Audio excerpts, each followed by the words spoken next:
अस्सलाम वालेकुम। आज हम नया नावल लेकर आए हैं। मुकम्मल नावल है और नावल का नाम नावल के आखिर में लिखा है। शुरू करते हैं।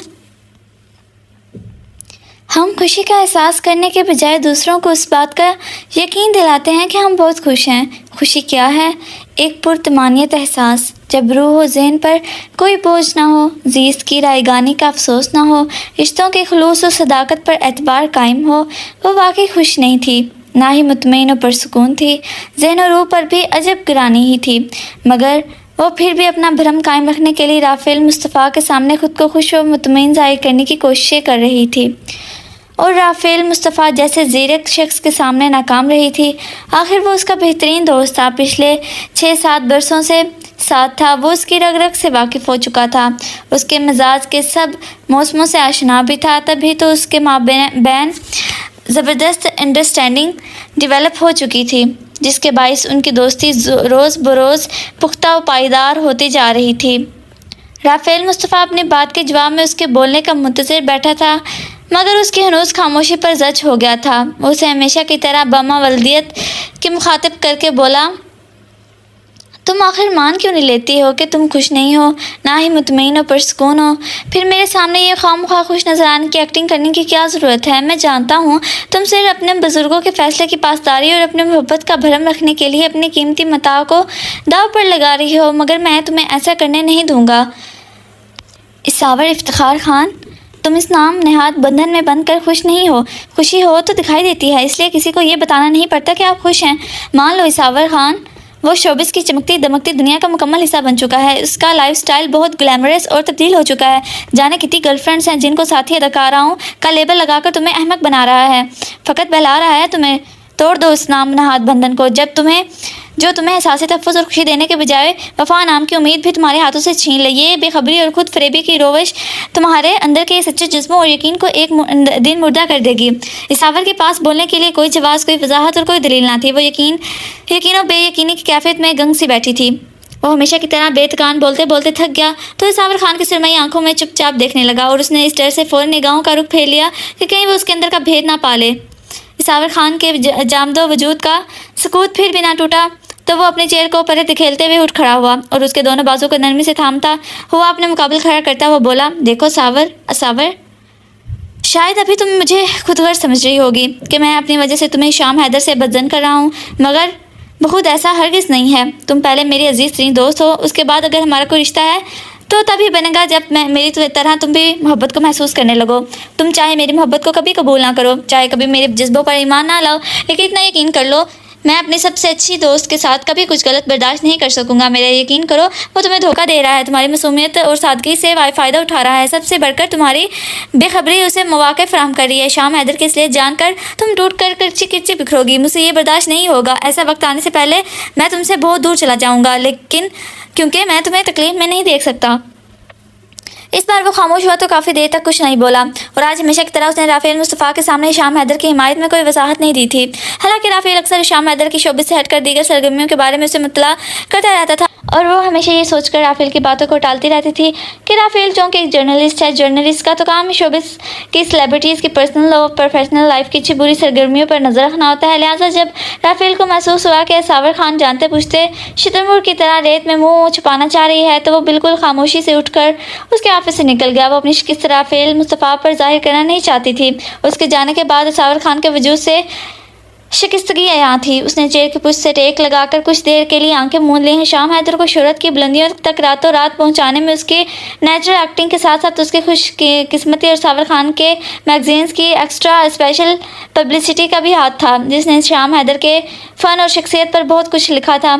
अगरचे वो रातों रात स्टार बन के शोहरत की बुलंदी पर पहुंच गया था, लेकिन उसमें उसकी सहअंगेज शख्सियत और नेचुरल एक्टिंग का ज़्यादा हाथ था। देखते ही देखते वो अपने कामयाब ड्रामों और सीरियल्स के बास ड्रामा डायरेक्टर्स और प्रोड्यूसर्स की गुड बुक्स में आ गया था। हर एक उसे अपने सीरियल में कास्ट करने का ख्वाहिशमंद था।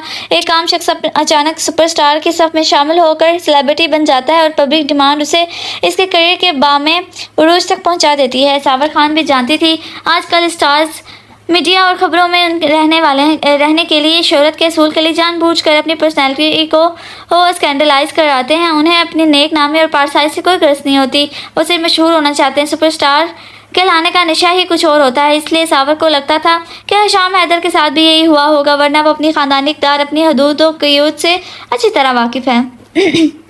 वो पिछले 4 सालों से इस फील्ड में काम कर रही थी। अब तो वो भी हीलो जर्नलिज्म और ट्रो जर्नलिज्म के फ़र्क को समझ चुकी थी। जर्नलिज्म में मास्टर की डिग्रियां तो सिर्फ इस फील्ड से मुतल्लिक इन्फॉर्मेशन फ्राहम करने और जर्नलिज्म की असल दुनिया से मुतारिफ कराने के लिए होती हैं। असल तजुर्बा तो उन्हें फील्ड्स में बाकायदा दाखिल होकर हासिल होता है। अब चाहे वो प्रिंट मीडिया हो या इलेक्ट्रॉनिक मीडिया, सबकी अपनी जिम्मेदारी और अपने अहदे से फ़र्ज शनासी होती है। खबर को आम या मामूली कैसे बनाना है? मामूली खबर को भी चटपटी बनाकर किस कदरी सनसनी फैलानी है, ये प्रिंट व इलेक्ट्रॉनिक मीडिया के दाएं हाथ का खेल है। अब सब कुछ कमर्शलाइज हो चुका है। अब सच की सदाकत और जर्नलिज्म के असूल एक खास ग्रोह के लिए फरसूदा और रवायती हो चुके हैं। यही वजह थी कि खुली आंखों से इस माशरे के हर शोबे में होने वाली धांधली और करप्शन के माहौल ने आम लोगों की तरह सावर का भरोसा भी हर सच्ची और सुथरी खबर से उठा दिया था।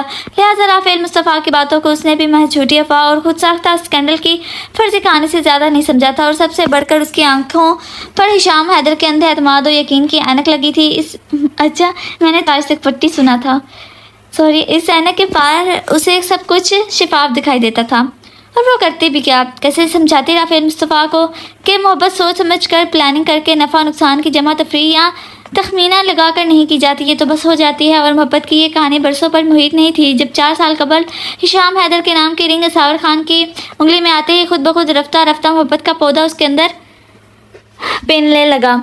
वो जूं वक्त गुजरता गया, उसके अंदर इसकी जड़ें और गहरी होती चली गई। उस पौधे की हिफाजत तो गुजरते वक्त के हर लम्हे ने खुद की थी। उसने तो बस उन्हें अपने खालिस जिस्मों से सींचा था।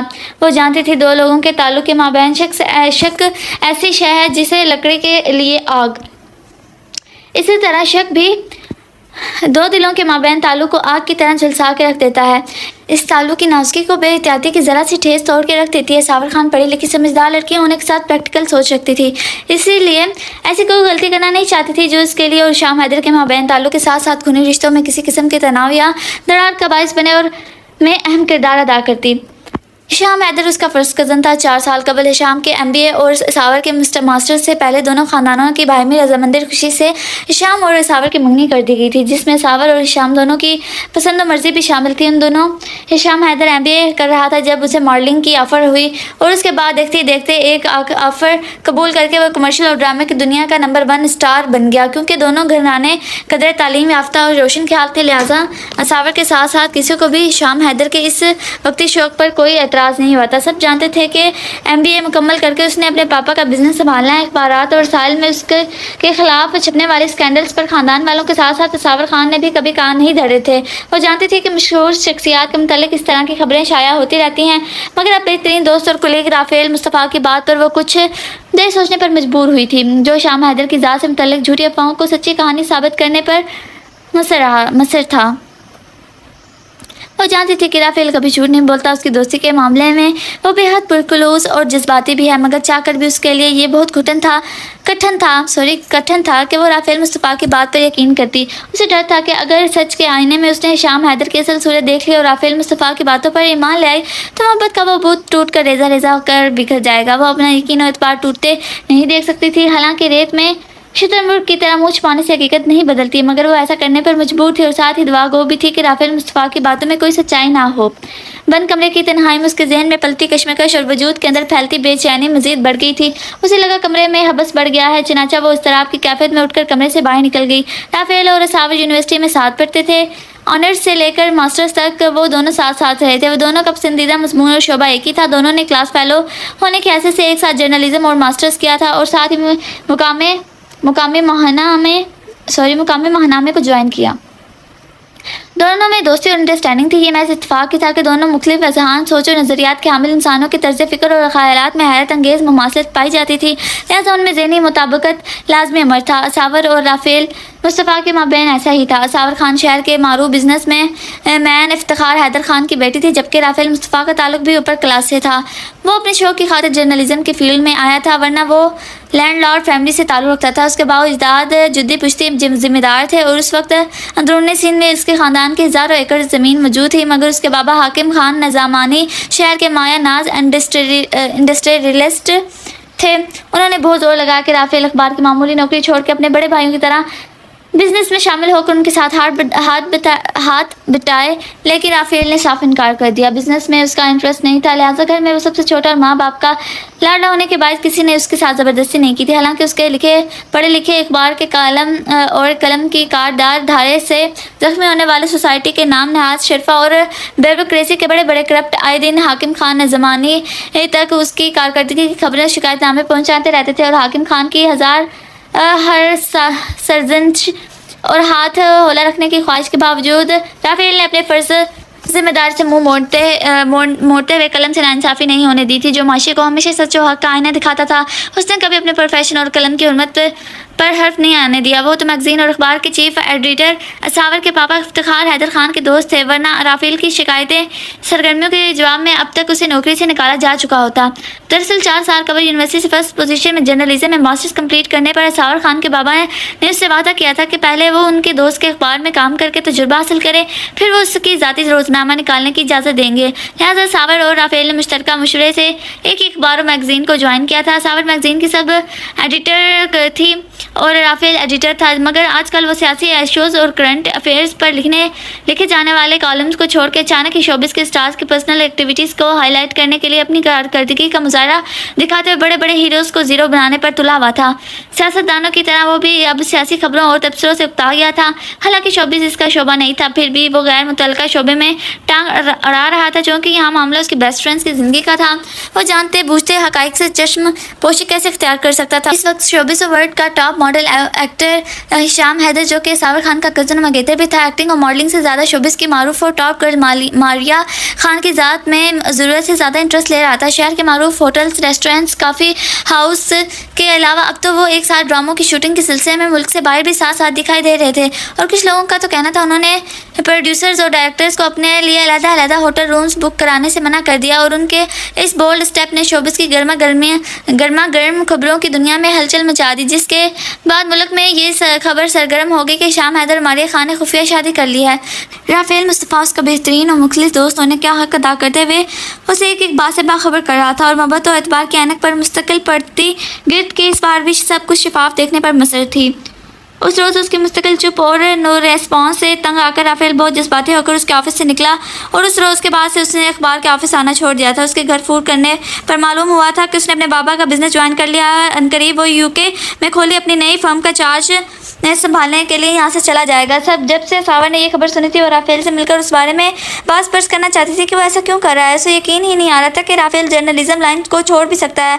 उसे तो इस फील्ड में काम करने का क्रेज़ था, मगर वो उस दिन के बाद से हाथ ही नहीं आ रहा था। मोबाइल ऑफ था, बल्कि शायद उसने सिम ही चेंज कर ली थी। तभी तो सावर की हज़ारों कॉल्स और SMS के जवाब में उससे कोई रिस्पांस नहीं मिल रहा था। लिहाजा उन दोनों में वो सख्त बुखलाई हुई थी। एक तरफ हिशाम हैदर की ज़ात से मुतल्लिक़ अखबारों में छपने वाली खबरें और दूसरी तरफ से राफेल का मंजर से गायब हो जाना, दोनों बातें सावर खान के लिए ज़हनी टेंशन का बाइस थी। वो उसके घर पता करने पहुंची तो मालूम हुआ कि वो UK जा चुका है। शायद उसने अपने घर वालों से यही कहने के लिए कहा था और खुद जाने कहाँ छुप कर बैठ गया था। सावर को यकीन था वो उससे मिले बगैर इतनी दूर नहीं जा सकता। फिर हर तरफ से मायूस होकर थक हार के सावर ने मान लिया कि उसने अपने बेस्ट फ्रेंड्स को हमेशा के लिए खो दिया। या फिर मुस्तफ़ा उसे इतना मायूस होकर गया था कि उसने पलट कर सावर खान की खैर खबर ना ली थी, ना ही उससे कोई रब्ता किया था। वो तो पहले ही हिशाम हैदर की ज़ात से मुतल्लिक़ मिलने वाली खबरों से परेशान थी कि जाने कब उसका भरम खुशफहमी खुशगुमानी साबित होकर रेत की दीवार की तरह उसके वजूद पर आन गिरे। इस पर राफेल मुस्तफ़ा की इतनी शदीद नाराज़गी और बेपरवाही के साथ तवील बेखबरी और बेरुखी के अजाब को अपने नाजुक जान पर झेलना सावर खान के लिए सहल ना था। जो उसने कभी सोचा न था वो हो गया था। साथ ही साथ उसका वजूद हिशाम हैदर के फ़रेब व बेएतबारी की दलदल में धंसा चला जा रहा था। हिशाम हैदर उसके एतमाद को यूँ ठेस पहुँचाएगा, उसे यकीन ही नहीं आ रहा था। वो किसी सीरियल की शूटिंग के सिलसिले में मुल्क से बाहर था और यहाँ उसकी मारिया खान के साथ शादी की खबरें सरगर्म थीं। पता नहीं उसमें कितनी सच्चाई थी, मगर सावर खान खौफजदा थी। यकीन व बेयकीनी की सरहद पर खड़ी हिशाम हैदर के वापस मुल्क लौटने और उसका फैसला सुनने का इंतजार कर रही थी। उसे अच्छी तरह याद है, जब हिशाम ने शोबिस ज्वाइन किया था तो इब्तदाई दिनों में एक रोज़ सावर ने उसे कहा था, देखो हिशाम, तुम मुझे नैरो माइंडेड मत समझना, लेकिन तुम जिस फील्ड में दाखिल हो चुके हो वो दुनिया ग्लैमरो वर्ल्ड कहलाती है। इसलिए इसकी चमकती दमकती मगर मसनूई रोशनियों की चकाचौंध में मेरे एतबार और भरोसे को कभी ठेस मत पहुंचाना, और ना ही मोहब्बत का शिफाफ आईना हमेशा के लिए धुंधला पड़ जाएगा। अपने हाथ की उंगली में पड़ी डायमंड रिंग घुमाते हुए उसे इस रिश्ते और बंधन की ताजगी का एहसास दिलाते हुए धीमे लहजे में बावर करवा रही थी। तब हिशाम हैदर ने रसानी से कहा, dear, don't worry my dear dream girl, मैं इन शोबिस की औरतों को अच्छी तरह जानता हूँ। शोबिस के सीन से हसीन तर लड़की भी तुम्हारे जैसी मासूम और सादा लड़की के साथ सिफर होगी, क्योंकि इन हसीन लड़कियों की मासूमियत तो उसी दिन छिन जाती है जब उनके हुस्न को खराज तहसीन पेश करती शोबिज़ो वर्ल्ड के लोगों को हवस भरी मैली नज़रें पड़ती हैं। बज़ाहिर उनका हुस्न अट्रैक्शन रखता है, मगर पाकीज़गी और सादगी सिर्फ घर की चार दीवारी में ही रहने वाली मासूम और सादा औरतों की मेरास होती है। ये तो तुम भी जानती हो कि शोबिस में मोअज़्ज़ज़ घरानों के लड़कों ने शादियां हमेशा सिर्फ अच्छे और मोहज़्ज़ब शरीफ ख़ानदानों में ही की हैं। मैं भी अपने शरीक सफ़र में ऐसी मशरकी और ख़ानदानी सिफ़ात पसंद करूँगा। वैसे भी मेरे तमाम हुकूक तो तुम अपने नाम महफूज करा चुकी हो, इसलिए प्लीज़ डियर, मेरी तरफ से कभी किसी बदगुमानी में मुब्तला ना होना। तुम्हारी मासूमियत और सादगी पर मेरा पूरा ट्रस्ट है। तुम्हारे सादा हुस्न के सामने किसी कातिल हसीना का जादू मुझ पर नहीं चलेगा, माई ड्रीम गर्ल। हिशाम ने आखिर में लहजा मानी खेज और शरारती बनाते हुए हल्के फुल्के अंदाज में उसके तमाम खदशों और वहमों को हवा में उड़ा दिया था, और वाकई ही वो शाम की तफसीली वजाहत और दलाल पर उसकी बातों पर ईमान ले आई थी। मगर साथ ही शोबिस की औरतों के बारे में हकारत अमेज़ बदसूरत राय जानकर सावर को अच्छा नहीं लगा था। क्या हुआ जो वो औरतें शोबिस से ताल्लुक़ रखती थी, मगर थी तो वो औरत ही, और औरत का एहतराम मज़हब माशरे के हर फर्द पर लाजिम है। लिहाजा हिशाम हैदर से उसे ऐसे गैर मज़हब बातों की तवक्का ना थी। अलबत्ता जो एतमाद उसने दिलाया था उसके बायस हिशाम हैदर और मारिया खान के स्टैंडर्ड की खबरें पढ़कर भी उसका एतमाद हिशाम हैदर की ज़ात पर मुतज़लज़ल नहीं था। हत्ता कि अपने बेहतरीन दोस्त राफेल मुस्तफ़ा के ठोस शवाहिद के साथ एहसास दिलाने पर भी उसका दिल मानने को तैयार न था कि शोबिस की औरतों और लड़कियों के बारे में इतनी सतही सोच रखने के बावजूद हिशाम किसी शोबिस गर्ल में इंटरेस्टेड हो सकता है, यहाँ तक कि वो उसे अपनी ज़िंदगी में शामिल करे। कतई नहीं, वो मानने को तैयार ही ना थी। अब राफेल मुस्तफ़ा के जाने के बाद उन सारे अफवाहों के सच बन जाने पर अखबारात पढ़कर उसे यकीन नहीं आ रहा था कि हिशाम हैदर जैसा ख़ानदानी हसब नस्ब वाला शख्स बिना हसब नस्ब देखे किसी ऐसी हस्ती को अपना शरीक सफ़र बना सकता है। बस ये दिल ही तो सारे फसाद की जड़ है, जो किसी तौर हिशाम हैदर के फ़रेब को मानने के लिए तैयार नहीं है। उसके अंदर से आवाज़ आई थी। इसका ख्याल था कि मोहब्बत करने वाले जिससे मोहब्बत करते हैं उस पर अंधा इत्मीनान भी करते हैं, और ये भी दुरुस्त है कि जब मोहब्बत के शिफाफ आईने में ज़रा सा भी फ़रेब या बदगुमानी का बाल आ जाए तो आईने ही में नहीं दिल में दरार पड़ जाती है। लेकिन मोहब्बत में महबूब की बेवफाई इंसान को दीमक की तरह चाट जाती है। फिर वो उम्र भर बेयकीनी और बेएतमादी की कैफियत में भरी भरी मिट्टी की तरह रेत बनता रहता है। अच्छा, मेरी इस बारे में अगर मैं आपको राय दूं तो मुझे लगता है किसी पर भी इतना अंधा यकीन नहीं करना चाहिए। जब आप किसी पर अंधा यकीन कर लेते हैं और जब आपका भरोसा टूटता है ना, तब बहुत दुख होता है। तब आप उस बात को ज़हन से नहीं निकाल सकते कि मैंने इस पर इतना भरोसा किया और उसने मेरे भरोसे को इस तरह तोड़ दिया। आप पहले ही लिमिट में रह के भरोसा करें। आप जितना मर्ज़ी भी प्यार हो अगले बंदे से, लेकिन अंधा भरोसा मुझे लगता है मेरे पॉइंट ऑफ व्यू से नहीं करना चाहिए। आजकल तो बिल्कुल भी नहीं किसी पे करना चाहिए।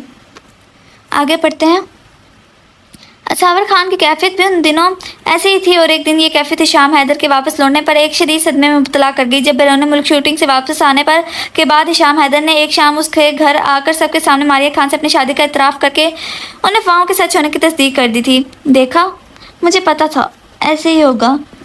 जिस हादसे के होने की संगीनी का एहसास इतने अरसे से राफेल मुस्तफ़ा उसे दिला रहा था, वो बिल आखिर सावर खान की ज़िंदगी में रोनुमा हो चुका था, और हिशाम हैदर की ज़ात पर से उसका एतमाद और सारी खुशगुमानी पानी के बुलबुले की माने साबित हुई थी। ममा और पापा ने उसे इस इक़दाम पर उसे सख्त शर्मिंदा किया। उसे बड़ी बख्तावर आपी ने तो हिशाम हैदर को खासी खरी खरी भी सुनाई थी। उसके मंगने के वक्त के बुलंद व बाला दावे भी याद दिलाए थे, सिवाय सावर खान के जो बस यूँ सर झुकाए खामोशी से मुजरमों की तरह खड़ी थी, जिसे हिशाम हैदर पर एतमाद भरोसा करके उसने कोई जुर्म किया हो।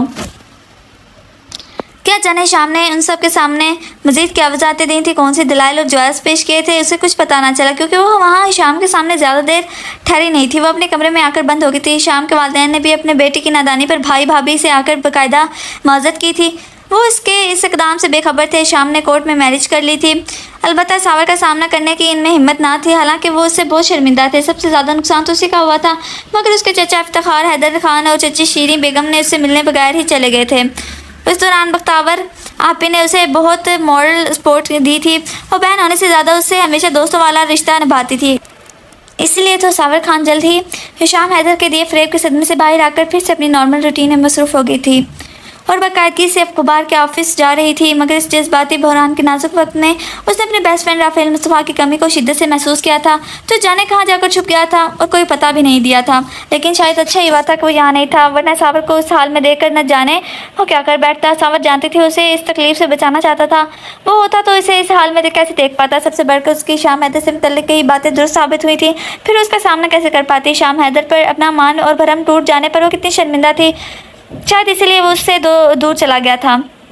अपने काम से हटकर जब भी सावर की सोचें इधर उधर भटकती थी तो वो सिर्फ राफेल मुस्तफ़ा की ज़ात पर आकर ठहर जाती थी। बख्तावर आपे चौंके सिर्फ बच्चों के साथ छुट्टियों में आई थी, इसलिए छुट्टियां ख़त्म होने पर उन्होंने सावर को कुछ दिनों के लिए अपने साथ कनाडा ले जाने के लिए कहा था।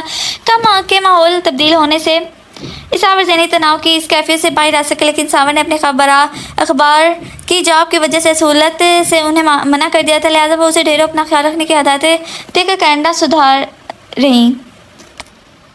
राफेल को हिशाम हैदर के इस इक़दाम के बारे में खबर थी या नहीं उसे नहीं पता था, क्योंकि यहाँ से जाने के बाद राफेल ने मुस्तकिल खामोशी इख्तियार कर रखी थी।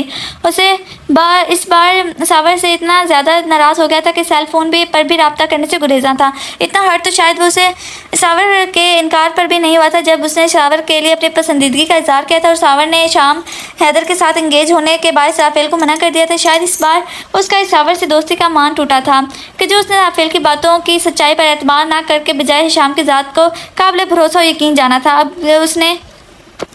अब उसके जाने के बाद सही मानों में उसे सावर खान को अपनी ज़्यादती और उसके ना होने का एहसास तकलीफ दे रहा था। उसने तो कभी सावर की तरफ से लापरवाही और गफलत नहीं बरती थी, बल्कि यूनिवर्सिटी में साहिब की तरह हमेशा उसके साथ रहता था। क्लास फेलोज उसे सावर का बॉडीगार्ड कहने लगे थे, मगर इसने कभी बुरा नहीं मनाया था उसे। इस अमल के पीछे दर हकीकत ये बात थी कि वो एक मज़हब फैमिली से ताल्लुक़ रखता था और उनके ख़ानदान में ख़वातीन का बेहद एहतराम किया जाता था। तभी तो यूनिवर्सिटी के खुले आज़ाद और रोशन माहौल में एक पुरखुलूस दोस्त होने की हैसियत से सावर का बेहद ख्याल रखता था। उसके जाने के बाद उसकी ज़ात से मुतल्लिक़ सारी अच्छी बातें सावर को बीते दिनों की याद दिलाकर अक्सर उससे ऑफिस में बैठे हुए काम से बेजार कर देती थी। वो माहौल की एकसानी से घबरा कर गाड़ी लेकर सड़क पर निकल जाती थी। बेमकसद लॉन्ग ड्राइव और वापस थके हुए मौजूदा जहन के साथ घर आकर भी अजीब व वहशत और बेचैनी उसके इस तरह में इजाफे का बायस बनती। उसे शाम हैदर की बेवफाई का इतना दुख ना रहा था जितना राफेल मुस्तफ़ा की पुरखुलूस दोस्ती टूट जाने का अफसोस था। उसने अपनी बेवकूफ़ी के बायस अपना सबसे अच्छा दोस्त खो दिया था। और पुरखुलूस दोस्ती का रिश्ता सबसे ज़्यादा पायदार और मजबूत होता है जिसकी ज़िंदगी में एक पुरखुलूस दोस्त हो जो कदम कदम अपने बेलोस जज्बों के फूल नछावर करे, जिसकी ज़िंदगी में आपकी बहुत अहमियत हो और रिश्ता बहुत कीमती होता है। घर आकर भी वो अपने कमरे में चुपचाप दरीचे के साथ खड़ी लॉन में बाहर सरोवर की कतारों दर कतार दरख्तों की ओर से झांकते चांद पर निगाहें टिकाए हुए थी। यादें माजी के झरोकों से झांकने लगी थी जब यूनिवर्सिटी के दिनों में वो बेफिक्री की ज़िंदगी में मगन थी। वो पिछले 2 घंटों से शेख जायद सेंटर के एडमिशन ब्लॉक में काउंटर से कदरे फासले पर बाहर लगी लंबी कतार में अपना एडमिशन फॉर्म सबमिट कराने के लिए बारी की मुंतज़िर थी। वो लंबी कतार में इस जगह खड़ी थी जो शेर से बाहर थी, लिहाजा आसमान से आग बरसाते सूरज की तपिश ने प्यास और गर्मी की शिद्दत से उसका बुरा हाल कर दिया था। वो तनहा फॉर्म जमा करवाने आई थी, इसलिए कतार छोड़कर पानी या पेट पूजा के लिए भी नहीं जा सकती थी, क्योंकि वहाँ लंबी कतार में खड़ी मौसम की शिद्दत को बर्दाश्त करती दीगर लड़कियाँ कदरे खूंखार हो चुकी थीं। लिहाजा अपनी जगह छोड़ना बहुत बड़ी बेवकूफ़ी थी, इसलिए वो सब्र तहम्मुल से वहाँ खड़ी रही थी। और अब ऐसा लग रहा था कि वो चकरा के वहीं गिर पड़ेगी। उसने तो हमेशा काम फेयर तरीके से किया था, मगर यहाँ जो कुछ हो रहा था उसे कोफ्त में मुब्तला करा था। एक तरफ लड़कों की कतार थी, दूसरी तरफ लड़कियों की। उनमें से कई लड़के अपनी जान पहचान वालियों के फॉर्म खुद जमा करवा रहे थे, जबकि वो सोच रही थी अगर इंतज़ामिया यहाँ शामियाने तान देती तो स्टूडेंट्स इतने गर्म मौसम में शदीद ज़हनी और जिस्मानी तकलीफ से बच जाते। लिहाजा इंतज़ामिया की बेहिसी और लापरवाही को लेकर वहाँ मौजूद लड़के लड़कियाँ उस बारे में तबसरा कर रहे थे और बड़े मज़हब अंदाज में इंतज़ामिया को कोस रहे थे।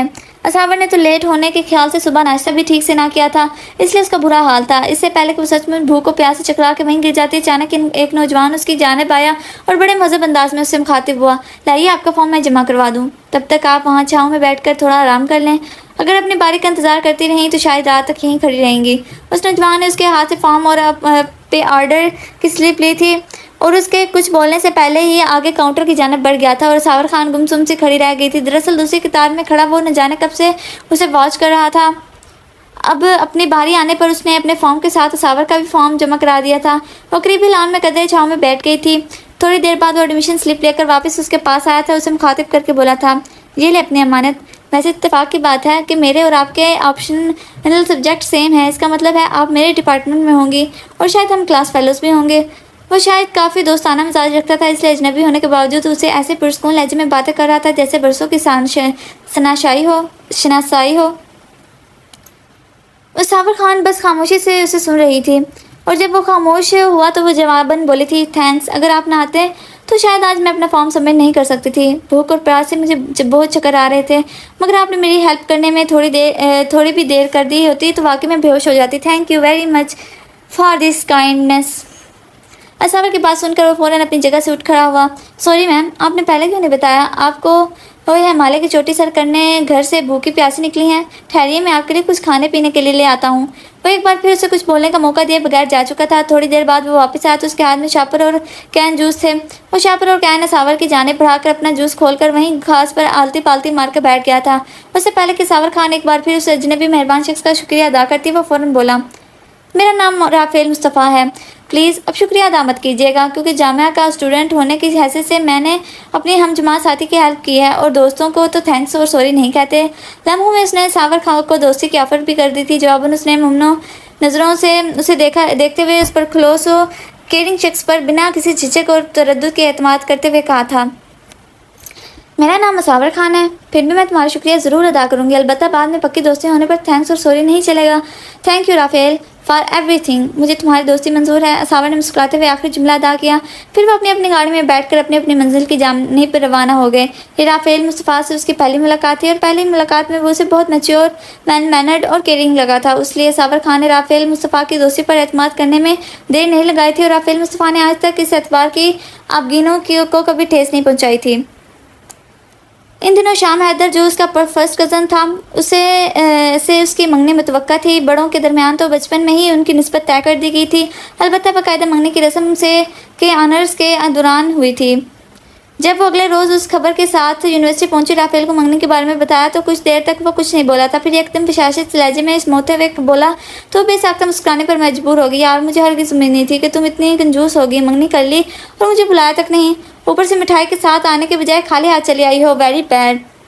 राफेल ने होंठों को सुकेर कर अफसोस का इजहार किया तो बेसाख्ता उसके अंदाज पर मुस्कुराते हुए सावर जवाबन बोली, लेकिन राफेल, मंगनी की तो कोई बड़ी तकरीब नहीं हुई। बस शाम के बर्थडे के रोज़ सिर्फ हमारी फैमिलीज़ की मौजूदगी में रिंग पहनाकर मिठाई खिला देगी। अब वही शाम के बर्थडे में मैं तुम्हें कैसे इनवाइट कर सकती थी, क्योंकि वो तो अपनी बर्थडे मनाता ही नहीं है। ये तो बस उसके घर वालों ने अचानक प्रोग्राम बना लिया। लेकिन तुम फिक्र मत करो, यूनिवर्सिटी के बाद मेरे साथ चलकर बहुत अच्छा सा लंच कर लेना। अब तो खुश होना। सावर ने तफसीली वजाहत के साथ अपनी पोजीशन क्लियर करते हुए कहा तो राफेल ने खुश होकर सावर जिंदाबाद का नारा लगाया और फिर दोनों मगन से अपनी क्लास की जानिब बढ़ गए। हवा के तेज़ झोंके ने उसके सारे वजूद में खंकी भर दी थी। वो झिरझिरी लेकर दरीचे से हटकर वापस बेड पर आई थी। कितनी फसूख खेस रात थी और यादें शायद उससे भी ज़्यादा, मगर हवा के तेज़ झोंके ने उसे माजी की खुशगवार गलियों से निकालकर हाल की वहशतनाक तन्हाई में धकेल दिया था। उसके दिल की तरह कमरे में भी गहरा सुकूत था। मामा पापा रात के खाने के बाद वॉक के लिए निकले हुए थे। वो अपने कमरे में रात के रिंगते लम्हों के साथ माजी के सफ़र के मुसाफिर से थक कर वापस हाल में लौट आई थी, मगर उसकी सोचों में का महवर सिर्फ राफेल मुस्तफ़ा की ज़ात ही थी। हिशाम खासा हैंडसम बंदा था और राफेल हिशाम से ज़्यादा हैंडसम और अट्रैक्टिव पर्सनैलिटी का मालिक, मगर वो उसका दोस्त था और हिशाम उसका कज़न। उसने कभी राफेल और हिशाम के माबैन शख्सी लिहाज से मुआवजा नहीं किया था। बख्तावर आपी की शादी के बाद अगर उसकी किसी से बहुत दोस्ती हुई थी तो वो राफेल मुस्तफ़ा था। बख्तावर की शादी के बाद सावर खान की ज़िंदगी में एक ख्याल रखने वाले पुरखलूस दोस्त का जो खला पैदा हो गया था, वो राफेल की बेलोस और पुरखलूस दोस्ती ने गैर महसूस तरीके से रफ्ता रफ्ता पुर कर दिया था। वो उसे हर बात शेयर करती थी, हत्ता कि हिशाम हैदर से मुतल्लिक भी बहुत सी बातें राफेल से शेयर करती है और आज तक उसने कभी ये महसूस नहीं किया था कि वो यानी सावर खान राफेल की ज़िंदगी में एक दोस्त से बढ़कर पसंदीदा तरीन हस्ती की हैसियत इख्तियार कर चुकी है। और राफेल ने अपने जज्बों का इस वक्त इजहार किया जब हिशाम हैदर ने शोबिस ज्वाइन करने के बाद रफ्ता रफ्ता पूरी तरह खुद को इस रंगीन दुनिया के रंग में रंग दिया। हिशाम हैदर अपनी वाइफ मारिया खान के साथ फॉरेन टूर्स पर था। उनकी जोड़ी आजकल बहुत पसंद की जा रही थी, लिहाजा बेशतर ड्रामा डायरेक्टर्स उन दोनों को एक साथ अपने सीरियल्स में कास्ट कर रहे थे। इसलिए इन दिनों वो दोनों मुल्क से बाहर शूटिंग्स में मसरूफ़ थे। राफेल को गए पूरा 1 साल हो चुका था और उन दोनों एक दिन भी ऐसा ना था जब सावर ने राफेल को याद ना किया हो, मगर वो अपनी दोस्ती की खातिर उससे आवाज़ देना नहीं चाहती थी। वो नहीं चाहती थी कि राफेल उससे शिकस्त खुर्दा हालत में देखे। हालांकि पिछले 1 साल में उसने खुद को अखबार की जॉब में हद से ज़्यादा मसरूफ़ रख कर अपने बिखरे वजूद का रफ्ता जोड़ के फिर से पुराने वाली सावर बना लिया था, जबकि दूसरी तरफ कोई उसके सारे दुखों, सारे जिद और सारे आंसुओं को अपने दिल में जमा कर रहा था। सावर को कोई खबर ना थी, मगर यहाँ से जाने के बाद उसने सावर खान की ज़िंदगी के एक एक पल की खबर रखी थी। उसकी सारी बेचैनियों और बेकरारियों को अपने वजूद के अंदर समेटते वो इस वक्त का मुंतज़िर था जब सावर खान सबके दिल से अपने दोस्त की कमी को महसूस करे और शिद्दत दिल से उसे पुकारे। तब वो लौटने की में देर नहीं लगाएगा। वो यहाँ से गया ही कब था? वो तो इसी मुल्क में था। उसने मुख्तार आपी से मुस्तकिल रब्ता रखा था और उनसे ही सावर खान के एक एक पल की खबर मिल रही थी। तभी उसने मुख्तार आपी को अपना राज़दार बना लिया था। उसने सावर खान के लिए अपने जज्बों के इजहार के साथ अपने दिल की ख्वाहिश भी उन्हें बता दी थी। बख्तावर आपी तो फ़ौरन कनाडा से वापस आकर सावर को सब कुछ बताना चाहती थी, मगर राफेल ने उन्हें रोके रखा था। फिलहाल वो अपने आबाई गांव में अपनी ख़ानदानी ज़मीनों के बड़े हिस्से पर अपनी मरहूम दादी के नाम पर गर्ल्स कॉलेज की इमारत की तामीर मुकम्मल होने पर कॉलेज की इफ्तिताही तकरीब की तैयारी में मसरूफ़ था। उसे बिजनेस से कोई दिलचस्पी ना थी, इसलिए उसे बाबा ने अपने आबाई गाँव में गर्ल्स कॉलेज की तामीर के प्रोजेक्ट के देखभाल की जिम्मेदारी बहुत इसरार करके राफेल को स्पुर्द कर दी थी। उनके आबाई गांव में लड़कियों के लिए कोई कॉलेज ना था, इसलिए हाकिम खाम नज़मानी ने राफेल को ये जिम्मेदारी सौंपी थी और पिछले 1 साल तक उसने हवेली में रहते हुए सावर खान को कब खबर ना होने दी थी कि वो यूके नहीं बल्कि इसी मुल्क के गोशी में मौजूद है। उसके हर पल की खबर रखे हुए अलबत्ता उसने घर वालों को यही कहा था कि उसके बारे में सबसे यही कहा जाए कि वो मुल्क से बाहर है। फिर हिशाम हैदर की शादी की खबर उसे बख्तावर आपी से बात करने पर मजबूर कर दिया था। तब भी उसने उन्हें नहीं बताया था कि वो कहाँ है। अलबत्ता कॉलेज का प्रोजेक्ट मुकम्मल होने और उस अरसे में सावर खान के कदरे संभल जाने पर उसने खुद बख्तावर आपी को कॉल करके सारे हालात से आगाह किया था। बाकी की प्लानिंग बख्तावर आपी ने खुद की थी ताकि सावर के दिल में राफेल मुस्तफ़ा का क्या क़याम है और इसकी ज़िंदगी में राफेल की कितनी ज़रूरत है उसका पता लगाया जा सके। सिर्फ 15 दिन की शॉर्ट लीव्स पकड़ बख्तावर आपी अचानक के बच्चों के साथ कनाडा से पाकिस्तान आई थी और इस बार उनके शौहर हाशिम अली खान भी साथ थे। बख्तावर ने हैदरवाला पहुंचते ही धमाका कर दिया था और सावर के लिए अपने देवर हातिम अली खान का प्रपोजल लाई थी, जो कि कनाडा में सॉफ्टवेयर इंजीनियर था। उस खबर ने जहां मम्मा पापा को बेहद खुशी और सुकून से हमकनार किया था, वहीं सावर खान को भोखला के रख दिया था। उसके महमूद गुमान में भी ना था कि बख्तावर आपी इस नज़रिए से यहाँ आई है, लिहाजा उसने बिना सोचे समझे इनकार कर दिया था। तब बख्तावर आपी ने उसको समझाने उसके कमरे में आई थी। आज छुट्टी का दिन था। वो अपने कमरे में वार्डरोब सेट करने में मसरूफ़ थी। जब बख्तावर आपी के कमरे में दाखिल होने पर वो उनके साथ बेड पर आ बैठी थी। उसे मालूम था वो क्या कहने आई होंगी। देखो मेरी जान, दुनिया सिर्फ हिशाम हैदर पर ख़त्म नहीं होगी, उससे अच्छे बल्कि बेहतरीन इंसान तुम्हारे लिए मौजूद हैं। शायद वो तुम्हारे लायक नहीं था। वैसे भी एक दिन तो तुम्हें किसी के लिए हाँ कहनी होगी। मामा पापा तुम्हें सारी उम्र घर तो बिठा के रखेंगे नहीं। लड़कियों का नसीब तो पराया देश ही बसाना होता है। और फिर हातिम कोई गैर तो नहीं है। मैं वहाँ कनाडा में उसके शब रोज़ की मैं हम वक्त गवाह हूँ। तुम एक बार इससे मिलकर तो देखो, और अगर कोई शख्स तुम्हारे ज़हन में हो जिसे तुम अपनी ज़िंदगी में खुशी शामिल कर सको तो उसका नाम बता दो। आखिर हातिम के प्रपोजल को मना करने के लिए कोई माकूल जवाब होना चाहिए ना। तुम सोच कर इत्मीनान से बताना, कोई जल्दी नहीं है। बख्तावर आपी की बात इत्मीनान से सुनकर वो जवाबन बोली थी, प्लीज़ आपी, अभी इतनी जल्दी मैं ज़हनी तौर पर किसी भी शख्स को कबूल करने के लिए तैयार नहीं हूँ। प्लीज़ आप मामा पापा को समझा दें। इसकी बात के जवाब में बख्तावर आपी ने नरमी से उसके हाथों को थामते हुए धीमे लहजे में उसे बावर कराते हुए कहा, मेरी एक बात याद रखना सावर, शादी हमेशा उससे करनी चाहिए जो आपसे मोहब्बत करता हो, ना कि उससे जिससे आप मोहब्बत करें, क्योंकि उससे ज़्यादा कोई भी दूसरा शख्स आपकी कदर नहीं कर सकता जितना वो शख्स करेगा जिसने आपकी ज़ात से बेलौस मोहब्बत की हो, जो आपका सबसे अच्छा दोस्त है। एक अच्छा दोस्त जो आपका भी हर ख्याल रखे, आपकी केयर करे, आपसे मुखलिस हो। समझो ये मोहब्बत की एक खालिश शक्ल है। मोहब्बत का दूसरा नाम दोस्ती है और एक पुरखलूस दोस्त अपनी मोहब्बत को कभी धोखा नहीं देता। जाने बख्तावर आपी का इशारा किस जानिब था, मगर दोस्त और दोस्ती के लफ्ज़ पर वो बेतरह अब चौंकी थी। उसके जहन में एक बेलौस शख्स का नाम गूंजा था, कोई दूसरा शख्स जिसे तुम अपनी ज़िंदगी में अपनी खुशी से शामिल करना चाहो। बख्तावर आपी के जाने के बाद कमरे के सुकूत की तरह उसके अंदर दूर तक पहली खामोशी में बख्तावर आपी के जुमले बाज़गश्त की गूंज पर वो चौंकी थी और उसके मुंह से बेसाख्ता निकला था, कोई दूसरा शख्स, राफेल मुस्तफ़ा। उसके लबों ने जुम्बिश की तो वो अपने सीने पर बेख्तियार हाथ रखकर हार्ट बीट को तेज़ होते महसूस कर रही थी। राफेल मुस्तफ़ा उस शख्स के साथ उसकी कितनी ही बहुत ही अच्छी यादें जुड़ी थी और हर याद के एक साथ एक बेहद लविंग केयरिंग और मुखलिस शख्स का तस्वर उभरा था, जिसने कदम कदम पर उसे अपने लिए बहुत अहम, बहुत कीमती होने का एहसास दिलाया था, जिस पर वो सबसे ज़्यादा भरोसा करती थी। मगर वक्त पड़ने पर उसने सबसे ज़्यादा काबिल भरोसा उसी शख्स को जाना था। उसने उसकी मोहब्बत को अपने मगेतर शाम हैदर से ज़्यादा काबिल एतबार नहीं समझा था।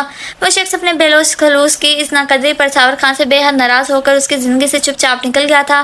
सावर खान कमरे की तन्हाई में अपनी ज़ात का मुहासबा कर रही थी। उस शख्स के बेलोस जज्बों और चाहतों का अंदाज़ा सही मानों में अब उसे हो रहा था। बख्तावर आपी ने कहा था कि ऐसे लोग बहुत बावफा और उनकी ज़ात से जुड़े रिश्ते बहुत पायदार होते हैं, क्योंकि ऐसे लोग बिना किसी गर्ज के अपने बेलोस जिस्मों की दौलत को सिर्फ उन्हीं पर लुटाते हैं जिनकी ज़िंदगी में सबसे ज़्यादा अहमियत रखते हैं। सबसे बढ़कर ये जवाज़ खुद मोहब्बत है, जिसका इजहार राफेल मुस्तफ़ा ने उससे किया था। शाम हैदर की बेवफाई ने तो मोहब्बत की शफाफ़ाइनी को गंदला कर दिया था। उसने कभी राफेल मुस्तफ़ा को इस मुकाम पर नहीं देखा था जहाँ पहले से शाम हैदर मौजूद था, मगर जब शाम हैदर अपने मुकाम से गिरा तो वहाँ खुद ब खुद ही उसे राफेल मुस्तफ़ा अपने पूरे कद के साथ खड़ा नजर आया था। उस वक्त सावर के दिल में शिद्दत से यह एहसास पैदा हुआ कि शाम हैदर के बाद अगर कोई शख्स उसके अंदर रूह के गहराइयों के साथ उतरा था तो वह राफेल मुस्तफ़ा था। अगले ही पल उसने फैसला कर लिया था कि ज़िंदगी किसी मोड़ पर अगर उसकी ज़िंदगी में कोई दूसरा शख्स शामिल होगा तो वह राफेल मुस्तफ़ा होगा। वो उसके लौटने का इंतज़ार करेगी। उसने मामा बाबा को बताया कि वो राफेल मुस्तफ़ा का इंतज़ार करेगी। वो बख्तावर की खुशी का कोई ठिकाना नहीं था, तीर निशाने पर लगा था। उनकी प्लानिंग कामयाब रही थी और उस प्लानिंग में पहली मरतबा बख्तावर ने हाशिम और मामा अबा को भी शामिल कर लिया था। वो सब चौंके सावर से बेहद मोहब्बत करते थे और उसे खुश देखना चाहते थे, इसलिए उसके इकरार पर सब बहुत खुश थे। जाने कब बख्तावर ने चुपके से राफेल तक सावर की दिली ख्वाहिश पहुंचा दी थी। दूसरी तरफ राफेल ने उसकी दिल की पहली पुकार पर ही कराची लौटने की तैयारी मुकम्मल कर चुका था। मोहब्बत दो दिलों के साथ रूह से रूह का रिश्ता जोड़ती है और राफेल मुस्तफ़ा को यकीन था कि जिस समय उसकी मोहब्बत सावर के दिल में उगना शुरू हो गई उसे खुद इल्म हो जाएगा राफेल मुस्तफ़ा के जज्बों में ताकत थी। तभी तो उसके जाने के बाद सावर खान को अपनी ज़िंदगी में उसकी अहमियत और कमी का शिद्दत से अंदाज़ा हुआ था। इतने पुरखुलूस शख्स की मोहब्बत को वो कैसे रद्द कर सकती थी जो अपने जज्बों की तमाम तर सच्चाइयों के साथ उसे चाहता था। जब राफेल को एयरपोर्ट पर बख्तावर का मैसेज मिला तो उसने बख्तावर से फ़ोन पर तफसीली बात की थी और उससे भी पहले राफेल अपने दिल की हकायतों को कागज़ पर मुंतकिल करके बाय ईमेल सावर खान के नामों विश कार्ड के साथ रवाना कर चुका था। अब दोनों ख़ानदानों में फ़ोन पर बातचीत हो गई थी, इसलिए राफेल के बाबा हाकिम खान निज़ामानी ने जहां इफ्तिखार हैदर की फैमिली को अपने गांव गर्ल्स कॉलेज की इफ्तिताही तकरीब में इनवाइट किया था, वहीं सावर के लिए राफेल का प्रपोजल लाने की भी बात कर दी थी। और आज वो लोग हैदर विला ढेरों रवायती सौगात शगुन के साथ आ रहे थे। बख्तावर ने उसे बता दिया था और वह भी एयरमेल सर्विस से अपनी डाक वसूल करके कमरे में चली आई थी। राफेल के विश कार्ड के साथ साथ पिंक कागज़ पर बहुत खूबसूरत नज़म उसके जज्बों की शिद्दतों और सच्चाइयों को बयान कर रही थी। तुम्हें कितना चाहते हैं, कभी तुमने ये भी सोचा कि तुम्हारे दिल गिरफ्ता तुम्हें कितना चाहते हैं? तुम्हें ज़िंदगी से बढ़कर जो अजीज़ हमने जाना, सो कोई सबब तो होगा, कभी तुमने ये भी जाना। सरे शाम मुंतज़िर थे, कहीं नील में उजाले, कहीं तितलियाँ लबों की, कहीं फूल जैसे आरिस, कहीं गुमकों की आँखें, ये जो चारा गर हमारे कोई साते रिफ़ाकत सरे शाम मांगते थे। उन्हें क्या खबर कि हमने तुम्हें सौंप दी है रातें, तुम्हें रोज़ो शब के दुख में कभी भूलना भी चाहें तो भी ना भूल पाएँ कि ये अहद ज़िंदगी है जिसे तोड़ना भी नहीं चाहें।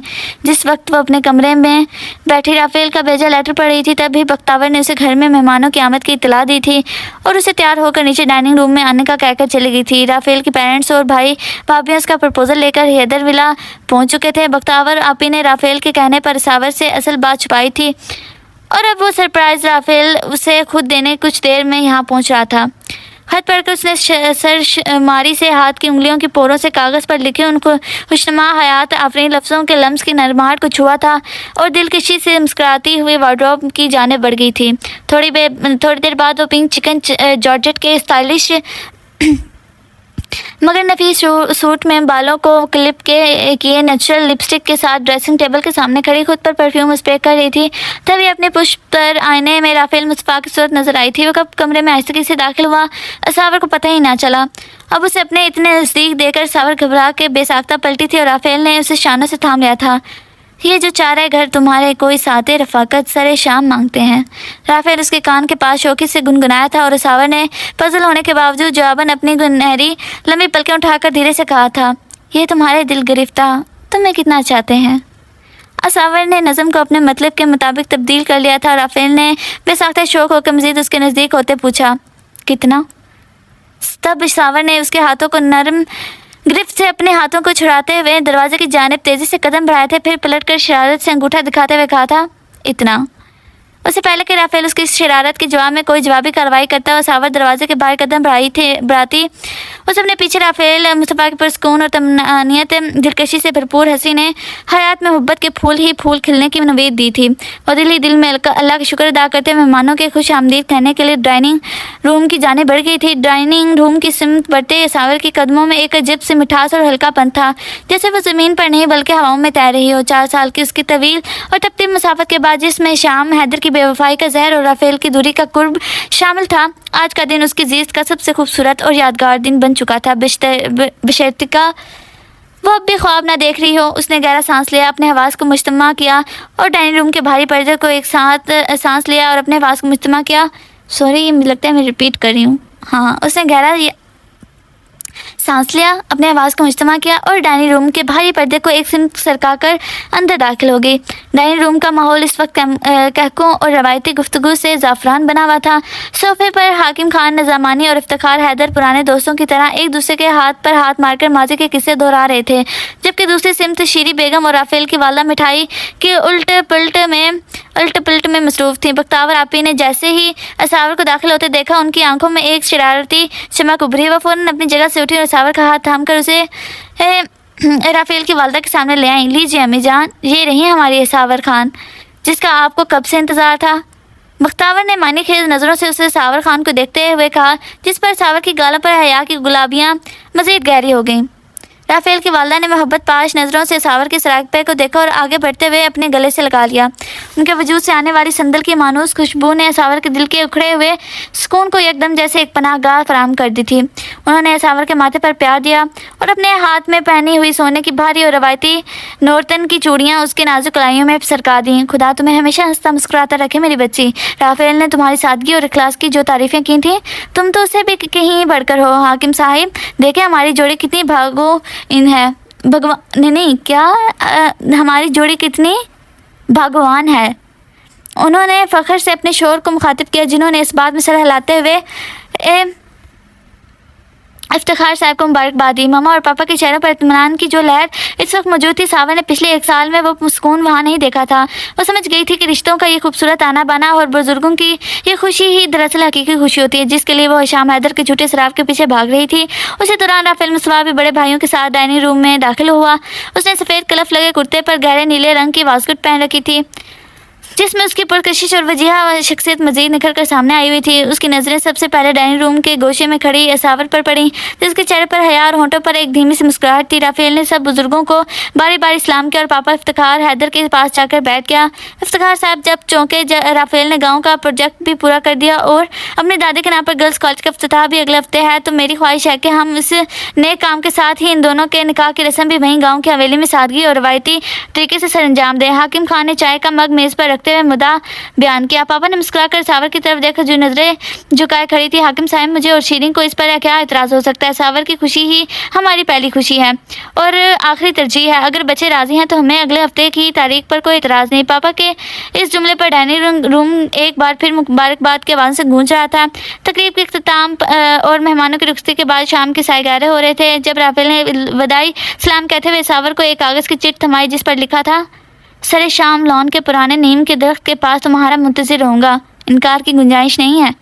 असावर ने दिल की बढ़ती हुई धड़कनों के साथ चट को अपने दुपट्टे के पल्लू में छुपाया और रात का अंधेरा जब पूरी तरह फैल गया और हैदर विला के मुलाजमीन अपने अपने कामों से फारिग हो गए, असावर ने दबे कदमों लॉन का रुख किया। ठंडी हवा के झोंके दरख्तों के पत्तों से टकराकर एक अजीब सरसराहट पैदा कर रहे थे और आसमान पर चांद अपने पूरे आबोताब के साथ चमक रहा था। नीम के दरख्त के पास राफेल हाथ जेबों में डाले चांद को तक रहा था जब असावर के पाजेब की धीमी झनकार ने उसकी तवज्जो अपने जानिब मबजूल कराई। वो पलटा और असावर के चेहरे पर पहली चांदनी को देखकर मुस्कुरा दिया। तो आखिरकार असावर खान को अपने सबसे अच्छे दोस्त का ख्याल आ ही गया। राफेल ने उसके करीब आते हुए गहरे और संजीदा लहजे में पूछा, जिसमें अभी कोई शिकायत नहीं बल्कि सिर्फ बेपनाह मोहब्बत थी। मैंने तुम्हें कभी भुलाया ही कब था राफेल? वो तो मेरी खुद फरेबी और नादानी थी कि मैं रेत के गरूंदे को महल समझ बैठी थी। असावर की आवाज़ में हल्की सी नमी थी। मुझे माफ़ कर दो राफेल, मैंने तुम्हारे खुलूस की कदर नहीं की थी। राफेल ने आगे बढ़कर नरमी से उसके दोनों हाथ अपने हाथों में लिए। उसका लम्स इतना गर्म और पुरस्कून था कि असावर के अंदर का सारा इस्तराब अब जैसे एकदम ख़त्म हो गया था। माफ़ी कैसी असावर? मैंने कहा था ना कि दोस्तों में थैंक्स और सॉरी नहीं चलता। मैं यूके नहीं गया था, मैं सिर्फ तुम्हें वक्त देना चाहता था ताकि तुम खुद अपना दिल का फैसला कर सको। मैं जानता था कि जब हिशाम का सैर टूटेगा तो तुम्हें मेरे दोस्त से मेरी मोहब्बत की सच्चाई का अंदाज़ा होगा और देखो मेरी मोहब्बत की जीत हुई, तुमने मुझे पुकार ही लिया। राफेल ने उसकी आंखों में झांकते हुए कहा। और अगर मैं तुम्हें ना पुकारती तो? असावर ने शरारत से पूछा। तो मैं उम्र भर इसी तरह किसी गोशे में बैठकर तुम्हारी खैर खबर रखता और तुम्हारी खुशी के लिए दुआ करता रहता, क्योंकि राफेल मुस्तफ़ा की मोहब्बत किसी शर्त की मोहताज नहीं है। उसके लहजे का ये इखलास असावर के दिल की गहराइयों में उतर गया और उसने पहली बार महसूस किया रूह पुरस्कून होना किसे कहते हैं। अगले चंद दिन हैदर विला में किसी तूफान की तरह गुजरे। कपड़ों की खरीदारी, जेवरात की तैयारी, गाँव जाने की प्लानिंग में वक्त का पता ही ना चला। बख्तावर आपी हर मुहिम में असावर के साथ थी और हाशिम अली खान ने राफेल के साथ साथ मिलकर हवेली के इंतज़ाम संभाल लिए थे। बिलाखिर वो दिन भी आ गया जब दोनों ख़ानदान अंदरूनी सिंध नज़ामानी हवेली पहुंचे। हवेली को रवायती मिट्टी के दियों, पीली गेंदे के फूलों रंग बिरंगी रोशनी से दुल्हन की तरह सजाया था। पूरे गांव में जश्न समा था क्योंकि हाकिम खान नज़ामानी के छोटे बेटे का निकाह भी था और गांव की लड़कियों के लिए पहले गर्ल्स कॉलेज का इफ्तिताह भी। निकाह के दिन असावर को रवायती सुर्ख और सुनहरी कामदानी के जोड़े में सजाया गया था।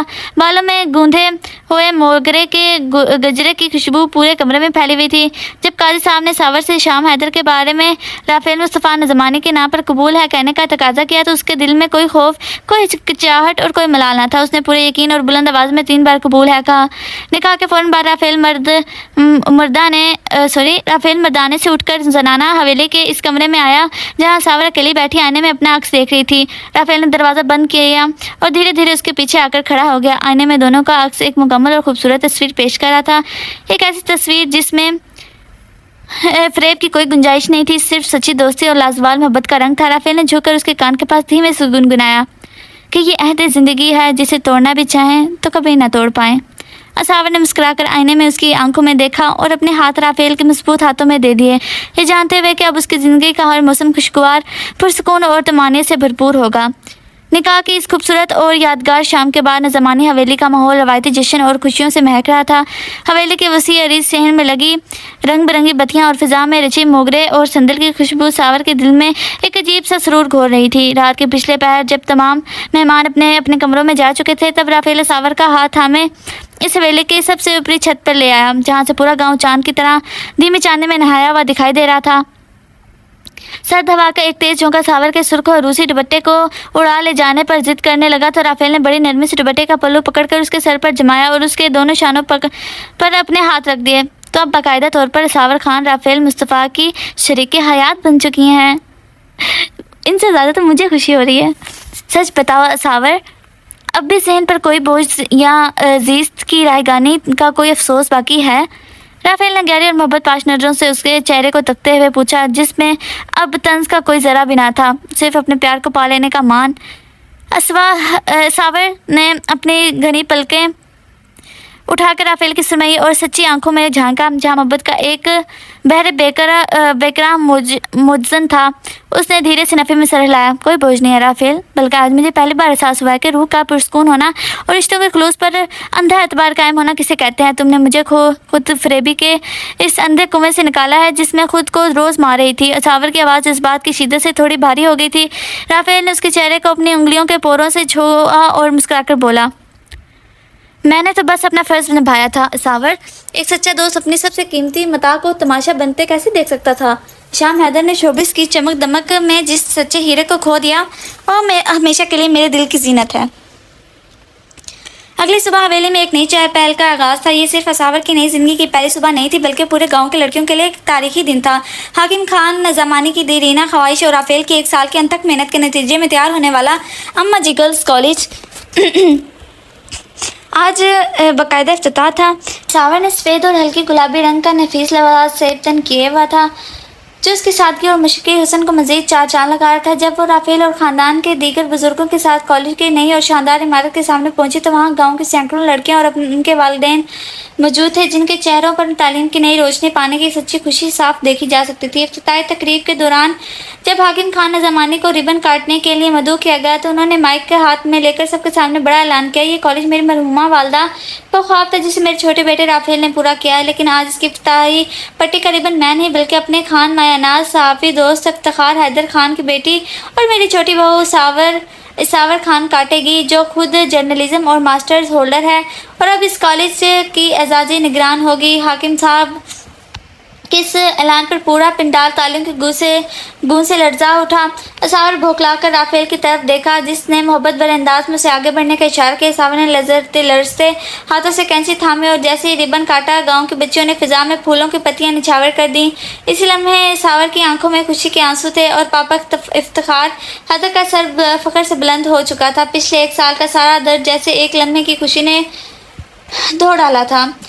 कॉलेज की इफ्तिताही तकरीब और हवेली की रवायती वलीमा के बाद दोनों ख़ानदान वापस कराची लौट आए। हैदर विला में अब उदासी का नाम और निशान न था क्योंकि राफेल और सावर की हंसी ने घर के दरो दीवार को एक नई ज़िंदगी बख्श दी थी। एक शाम जब राफेल और सावर अपने अखबार के इस पुराने ऑफिस में बैठे चाय पी रहे थे जहाँ से उनकी दोस्ती ने एक नया मोड़ लिया था तभी सावर की मेज़ पर पड़े अखबार पर उसकी नज़र पड़ी।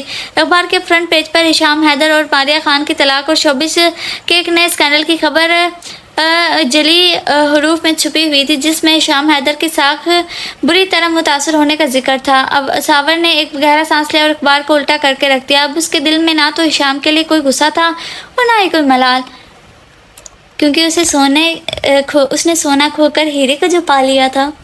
मुझे शुरू से ही ना राफेल अच्छा लगा था नावल में। मैं खुद पहली बार पढ़ रही हूँ ये नावल।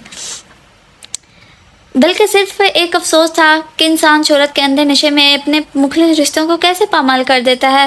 राफेल ने सावर के बदले हुए तासुरात को भांप लिया था। वो अपने चेहरे का सरका कर उसके बिल्कुल करीब आया था। उसके चाय का मग साइड पर रखते हुए उसका हाथ अपने हाथ में ले लिया। क्या सोच रही हो सावर?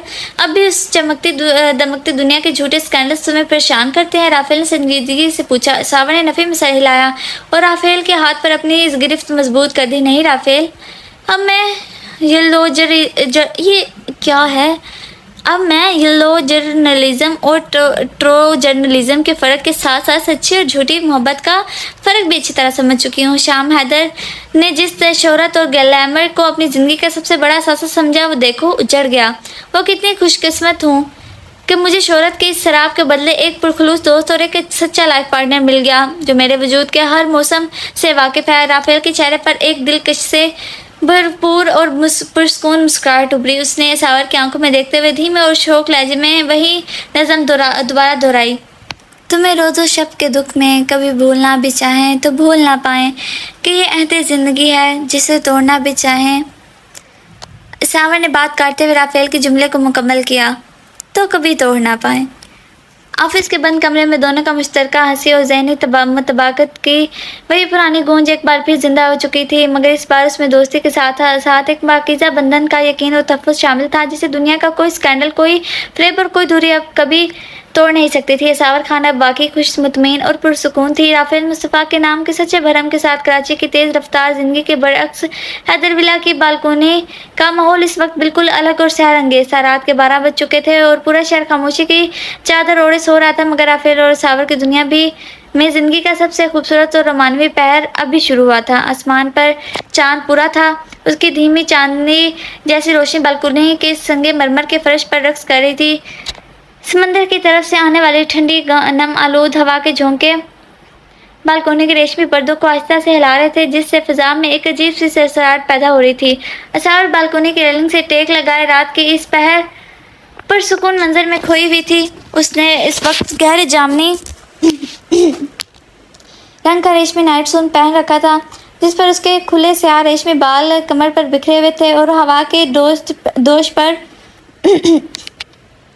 उड़कर बार बार उसके चेहरे को छू रहे थे। उसके चेहरे पर मेकअप का एक कतरा भी ना था, मगर चांदनी में उसकी कुदरती हुस्न और मासूमियत किसी परी जैसी लग रही थी। उसकी नाजुक कलाइयों में नज़ामानी हवेली की वो रवायती चूड़ियाँ अभी मदम से कनकनाहट पैदा कर रही थीं, जो राफेल की दादी की निशानी थी। राफेल कमरे की लाइट्स बंद करके धीमे कदमों से बालकोनी में आया था। उसके हाथ में गर्म कॉफ़ी के 2 मग थे, जिनसे उठता हुआ धुआं हवा में भारी लकीरें बना रहा था। वो बिल्कुल खामोशी से असावर के पीछे आकर खड़ा हो गया था और काफ़ी एक मग उसके सामने किया। इतनी हसीन रात में अकेले अकेले चांद से बातें करना कहाँ का इंसाफ है असावर खान। राफेल के गहरे और मखमली लहजे की सरगोशी असावर के कान के पहले गूंजी तो वो हल्का सा चौंक कर पलटी। तुम कब आए, मुझे पता ही नहीं चला। असावर ने मुस्कुराकर मग थामते हुए कहा। काफ़ी की गरमाइश उसके हाथों को छुई तो इसे एक अजीब सा सुकून मिला। जब कोई अपने दिल की चांद को तकने में इतना मगन हो तो उसे आसपास खबर कहाँ रहती है। राफेल ने मग रेलिंग पर रखा और अपना रुख पूरी तरह असावर की समेत कर लिया। उसके सरमई गहरी आंखों में इस वक्त असावर के लिए जो दीवानगी और शिद्दत थी, उसने असावर के दिल की धड़कनों को एकदम तेज कर दिया। असावर ने नजरें झुका ली और चाय की चुस्कियाँ लेने लगी, मगर राफेल का यूं मुसलसल और वल्हाना ना देखना उसके गालों पर हया की सुर्खी बिखेर रहा था। हुआ सॉरी, मेरा गला थोड़ा आज पता नहीं वो ख़राब हो गया। हवा का एक शरारती झोंका आया और असावर की चंद जुल्फें उड़कर उसके लबों से जा चिपकी। उससे पहले कि असावर अपने हाथ से उन्हें हटाती, राफेल ने अपना हाथ आगे बढ़ा के उसकी उंगलियों के पोरों ने नहायत नरमी और आसानी से असावर के चेहरे से बालों की लट को हटाया, उसके कान के पीछे अड़ेस दिया। राफेल की उंगलियों का गर्म लम्स जब असावर की मखमली और ठंडी जिल्द से टकराया तो उसे पूरे वजूद में एक सनसनी सी दौड़ गई। असावर ने बेख्तियार अपनी घनी पलकें मूंद लीं और उसके हाथ से काफ़ी का मग हल्का सा कांपा। राफेल ने मुस्कुराकर उसके हाथ से मग लिया और उसे साइड पर रख दिया। फिर उसने अपने दोनों मजबूत हाथ आगे बढ़ाकर असावर की कमर के गिर्द हमाल कर दिए और उसे आहिस्ता से अपने सीने से लगा लिया। अभी भी मुझसे शर्माती हो असावर, अब तुम मेरी रूह का हिस्सा बन चुकी हो। राफेल ने उसके माथे पर अपने लब रख दिए और एक तवील मोहब्बत भरा लम्स छोड़ा। उसके लबों की गर्मी ने असावर के अंदर के रहने सहे खौफ को भी पिघला दिया। असावर ने अपने दोनों हाथ राफेल के चौड़े शानों पर रख दिए और अपना सर उसके दिल पर टिका दिया। राफेल के दिल की तेज़ और बाकायदा धड़कन उसके कानों में किसी मध्यम मौसीकी की तरह गूंज रही थी। एक ऐसी धड़कन जो सिर्फ असावर के नाम की माला जपती थी। मैं शर्माती नहीं हूँ राफेल, बस कभी कभी यकीन नहीं आता कि ज़िंदगी इतनी खूबसूरत भी हो सकती है। मुझे लगता है कि पिछले चंद सालों की जो धूप में मैंने झेली थी, तुम उसके बाद मेरे लिए घने चाव बनकर आए हो। असावर ने राफेल की बास्केट के बटनों से खेलते हुए धीमे से एतराफ़ किया। राफेल ने उसकी थोड़ी को अपनी उंगली से उठाया और उसे मजबूर किया कि उसकी आंखों में देखे। चांद की रोशनी में असावर की सुरमई आंखें चमक रही थी, जिनमें राफेल को अपनी मोहब्बत का साफ नज़र आ रहा था। तुम्हारी ज़िंदगी में अब किसी धूप का कोई गर्ज गुजर नहीं होगा असावर, ये राफेल मुस्तफ़ा का तुमसे वादा है। मैंने तुम्हें पाने के लिए पिछला पूरा साल खुद को जिस मसलहत के तहत तुमसे दूर रखा मसलियत के तहत तुमसे दूर रखा वो सिर्फ मैं ही जानता हूँ। हर रात जब मैं हवेली की छत पर बैठता था तो कराची की सिमत मुँह करके सिर्फ तुम्हारी सलामती की दुआ करता था। राफेल के लहजे की सच्चाई और शिद्दत ने असावर के दिल को पिघला कर रख दिया। तुम वाकई मुझसे इतनी मोहब्बत करते हो राफेल? असावर ने धीमी लरजती हुई आवाज़ में पूछा, जिसे वो उस सच को बार बार अपने कानों से सुनना चाहती थी, इतनी कि शायद लफ्ज़ों में बयान करना मुमकिन ही नहीं। राफेल ने झुककर उसके कान के पास सरगोशी की। अगर यकीन ना आए तो मुझसे मेरी ये रातें मांग कर देख लो, मैं अपनी पूरी ज़िंदगी तुम्हारे नाम कर दूँगा। असावर के लबों पर एक खूबसूरत और दिलकश मुस्कुराहट फैल गई। उसने राफेल के गले में अपनी बाहें डालकर दी और ख़ुद को पूरी तरह उसके सुपुर्द कर दिया। राफेल ने उसे अपने गोद में उठाया तो असावर की पाजेब की रुमानवी झनकार रात के सन्नाटे में गूंज उठी थी। वो उसे कमरे में लेकर आया जहाँ चांद की रोशनी खिड़की की शीशों से छन कर बेड पर पड़ रही थी। राफेल ने उसे नरमी से बेड पर लेटाया और खुद उसके सामने घुटनों के बल बैठ गया। उसने असावर के नज़दीक नाजुक पैरों को अपने हाथों में लिया और बड़ी मोहब्बत से उसकी पाजेब को छुआ। तुम्हारी ये पाजेब जब भी झनकार पैदा करती है मेरे दिल में मोहब्बत के हज़ारों फूल खिल जाते हैं। राफेल ने उसके पैर के अंगूठे के पास अपने रब रख दिए, जिस पर असावर ने शर्मार कर अपने पाँव पीछे खींचे की कोशिश की, मगर राफेल की गिरफ्त मजबूत थी। वो उठा और सावर के बिल्कुल बराबर में बेड पर लेट गया और उसने सावर को अपने बाजुओं के तकिया दिया और उससे अपने इतने करीब कर लिया कि दोनों की सांसें एक दूसरे से टकराने लगीं। राफेल की उंगलियों ने सावर के लबों के गिर्द दायरा बनाया और उसे फिर धीरे धीरे झुका। उस रात चांदनी की गवाही में राफेल और सावर ने मोहब्बत की एक नई लाजवाब दास्तान रकम की, एक ऐसी दास्तान जिसमें कोई फ्रेब ना था, कोई शक ना था, सिर्फ दो रूहों का एक दूसरे में मुकम्मल तौर पर जम हो जाने की पुरतमानियत एहसास था। और सावर खान जो कभी खुशी की एक्टिंग करती थी, आज राफेल की बाहों में कायनात की सबसे खुशी और मुतमिन औरत बनकर सो रही थी। ख़त्म शुद नावल नेम है तुम्हें कितना चाहते हैं। जिसने हमारे चैनल को सब्सक्राइब नहीं किया वो सब्सक्राइब लाजमी कर दें और आप मेरे लिए दुआ कीजिएगा कि मेरा गला जल्दी जल्दी ठीक हो जाए और फिर मैं अच्छे से आपके लिए नावल रीड आउट कर सकूं। पता नहीं अचानक से गला ख़राब हो गया मेरा। और मिलते हैं नेक्स्ट नावल में और आप इस नावल के बारे में लाजमी राय दीजिएगा जिसका जवाब मैं आपको नेक्स्ट नावल में दूँगी। और अल्लाह हाफिज़।